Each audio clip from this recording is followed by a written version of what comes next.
তারা জীবনে অসাধারণ কিছু করতে চায় ডায়েরিতে লিখে ফেলেন প্রত্যেকেই। রেগুলার রুটিন করবেন, আগামী দিন কখন কি করবেন। খাওয়া দাওয়ার মধ্যে প্রথম হচ্ছে ঠিকভাবে পানি খাওয়া, পানি। আর পানি শোনেন, কুসুম কুসুম গরম পানি খাবেন, কুসুম কুসুম গরম পানি ব্রেনের জন্য ভালো। পিওর অক্সিজেন, বুক ভরে শ্বাস নেবেন, ছাড়বেন। সানলাইট। আর শয়তানের ওই যে কমান্ডার ইন চিফ ঘড়ি নষ্ট করার জন্য যে বুদ্ধিগুলো দিছে তার মধ্যে 1 নাম্বার দিছে বেশি রাত জাগা। বেশি রাত জাগেন মানে আপনি শয়তানের ওই যে কমান্ডার ইন চিফের পক্ষে কাজ করতেছেন, বেশি রাত। 2 নাম্বার কি? সমালোচনা করা। মানসিক দেখলে 3 জন মিলিয়ে আরেকজনের সম্বন্ধে বললেন, ওই 3 জন যার পর ও যার সম্বন্ধে বললো তার সম্বন্ধে বলতেছেন, সবচেয়ে ফালতু মার্কা কাজ।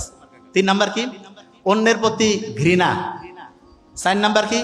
রাগ হওয়া। সবচেয়ে ভালো কোনটা তাইলে? ভালো হচ্ছে মাফ করা। কি বলেন তো?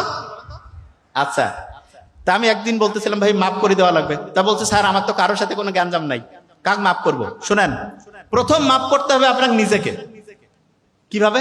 যে ভাই এতদিন টাইম লস করছি, জীবনে ভালো কিছু করি নাই, যত রকম নেগেটিভ জিনিস জীবনে হয়েছে সবগুলোর জন্য নিজেকে আগে মাফ করেন। তাহলে প্রথম মাফ করাটা কাকে? এই বলি না কেন, কাকে? নিজেকে। আরেকটা জিনিস, এখানে যতজন চশমা পরে আছেন না, আজ থেকে যদি 5-10 বছর আগে যাইতাম এতজন চশমা পরা ছিল না। আর আজ থেকে 20 বছর পরে প্রতি 2 জনে একজন চশমা পরা থাকবে। কেন জানেন? আমেরিকান যে এই চক্ষু একাডেমি আছে তারা দেখছে মানুষ যে মোবাইলের মধ্যে এমন নেশার মধ্যে ডুবে গেছে, তার যে চোখের যে মাসেল আছে না, এই যে সংকোচন প্রসারণ, এইটা নষ্ট হয়ে যাচ্ছে। এই কারণে আপনি দেখবেন যত দিন যাবে চশমা পরা প্লেয়ার তত বাড়বে। এবং আমাদের যে ছেলে মেয়ে ভবিষ্যতে যারা আসতেছে এদের বাসায় যদি 4টা বাচ্চা থাকে 2টা চশমা লাগবে। তাই এটা থেকে বাঁচার বুদ্ধি কি? সূর্যের দিকে সকালে উঠে তাকাইতে হবে। সূর্যের দিকে সকালে উঠে তাকাবেন, মাঠে ঘাসে খালি পায়ে হাঁটবেন, দেখবেন অসাধারণ কিছু হবে। তা প্রত্যেক শিক্ষার্থীকে যেটা বলবো সেটা হচ্ছে যে বাড়িটাকে আমরা কি ইঁদুরের বাড়ি বানাবো নাকি একটা পার্ক বানাবো? পার্ক। যে কোনো পড়াকে একটানা 1 ঘন্টা পড়বো নাকি 10-15 মিনিট পরে রেস্ট নিব? যে কোনো পড়া মুখস্থ করবো না বুঝে পড়বো? রাগ হইলে কি ব্রেইনের জন্য ভালো না খারাপ? সমালোচনা করা ভালো না খারাপ? অন্যের প্রতি ঘৃণা রাখা ভালো না খারাপ? মাফ করে দেওয়া কি ভালো? ছোট্ট শিশুর যে খুব মনে থাকে, ওর কি কারো প্রতি কোনো ঘৃণা আছে, কোনো রাগ আছে, কোনো কারো প্রতি কোনো হচ্ছে যে ওই যে বিদ্বেষ আছে? এই জন্য ছোট্ট শিশুর মনেও থাকে বেশি। ছোট্ট শিশু কি কম হাসে না বেশি হাসে? আমরা যত বড় হয়েছে হাসি কমতেছে, অন্য সবগুলো বাড়ছে, খারাপ জিনিসগুলো বাড়ছে, হাসি কমছে। ছোটবেলায় ছোট বাচ্চা দেখেন আপনি, মুহূর্তের মধ্যে হাসতেছে, কিছু না বুঝে হাসতেছে। এটা অসাধারণ বৈশিষ্ট্য।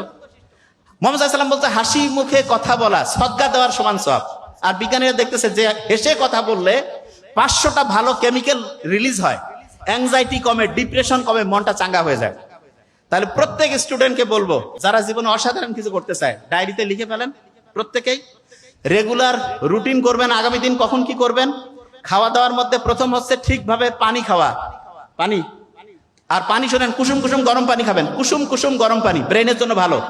পিওর অক্সিজেন, বুক ভরে শ্বাস নেবেন, ছাড়বেন। সানলাইট। আর কোরআন তেলাওয়াত। ওরে বাপরে বাপ, এটা তো লাস্টে বলে দিচ্ছি, পড়তে পারেন না শুনেন। ব্রেইনের আলফা ওয়েভ তৈরি হবে, এবং ব্রেইনের আলফা ওয়েভ যখন তৈরি হয় 2 মিনিটে 10 মিনিটের পড়া হয়ে যায়। তার মানে 4 থেকে 5 গুণ গতিতে আপনি তখন পড়তে পারবেন। বড়দের সম্মান করবেন, ছোটদের স্নেহ করবেন, সবসময় হাসি মুখে থাকা, আর পজিটিভ চিন্তা করবেন। যে নেগেটিভ কিছু বলে, নেগেটিভ কিছু বিশ্বাস করেন, এগুলা হচ্ছে ভাইরাস। ভাইরাসের সাথে জ্ঞানজাম করে আপনি পাবেন না। আসসালামু আলাইকুম বলে ডিলিট। কোনো ভাইরাসকে আশেপাশে রাখার দরকার নেই। প্রত্যেকে পজিটিভ চিন্তা করব, আল্লাহর সাথে কানেক্টেড থাকবো, বাবা মার সাথে সবাই মিলে একটা বড় হচ্ছে পার্কওয়ালা বাড়ি বানাবো, এবং ইনশাআল্লাহ আশা করি প্রত্যেকে জীবনে যে জায়গায় যেতে চাই সেই জায়গায় যেতে পারবো। Thank you so much. আসসালামু আলাইকুম।